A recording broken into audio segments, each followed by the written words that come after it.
రక్తంలో షుగర్ పెరిగితే ప్రమాదం. ఈ విషయం మనందరికీ తెలుసు.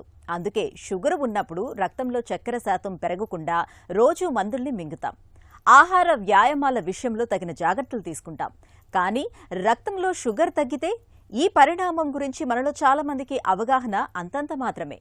నిజానికి రక్తంలో షుగర్ పెరగడం కంటే తగ్గిపోవటం చాలా ప్రమాదకరమైన పరిస్థితి. కొన్నిసార్లు కోమాలోకి కూడా వెళ్లే ప్రమాదం ఉంటుంది.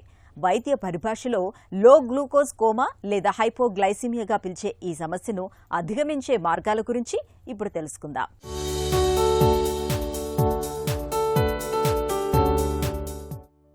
షుగర్ జబ్బుతో బాధపడుతున్న వాళ్లు అకస్మాత్తుగా కుప్పకూలినప్పుడు అది లో షుగరా హై షుగరా అనేది అర్థం కాదు.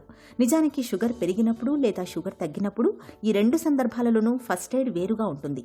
లో షుగర్ అంటే రక్తంలో గ్లూకోజ్ తగ్గిపోయినప్పుడు ఒక్కసారిగా వణుకు, చెమటలు పట్టడం, ఆకలి ఎక్కువగా వేయడం, తల తిరగడం, గుండె వేగంగా కొట్టుకోవడం, స్పృహ కోల్పోవడం, మాట తడబడటం అనేవి కనిపిస్తుంటాయి. అదే రక్తంలో హై షుగర్ అంటే గ్లూకోజ్ పెరిగినప్పుడు ఎక్కువ దాహం, ఎక్కువ మూత్రం, నోరు ఎండిపోవడం, అలసట, శ్వాస వేగంగా తీసుకోవడం, మత్తుగా ఉండడం వంటి లక్షణాలు కనిపిస్తుంటాయి. లో షుగర్ తాలూకు లక్షణాలు కనిపిస్తున్నప్పుడు ఆ పేషెంట్ను పక్కకు తిప్పి పడుకోబెట్టాలి. వెంటనే చక్కెర నీళ్లు, గ్లూకోజ్ పౌడరు, తేనె, స్వీట్ జ్యూసులు ఇవ్వాలి. ఇవి కూడా ఆ వ్యక్తి స్పృహలో ఉంటేనే ఇవ్వాలి. స్పృహ లేనప్పుడు నోట్లో ఏమీ పోయకూడదు. నీళ్లు, చక్కెర బలవంతంగా ఇవ్వకూడదు.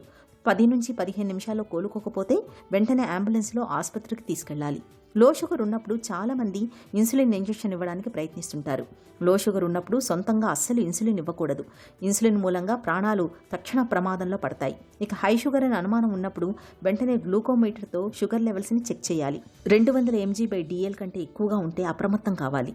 చక్కెర, తేనె, షుగర్ డ్రింక్స్ ఇవ్వకూడదు. మంచినీళ్లు తాగించాలి. నీరు శరీరంలో ఉన్న అదనపు షుగర్ను మూత్రం ద్వారా బయటకు పంపుతుంది. రోగిని ప్రశాంతంగా ఉండేలా చూసుకోవాలి. డాక్టర్ సూచన లేకుండా ఇన్సులిన్ ఇవ్వకూడదు.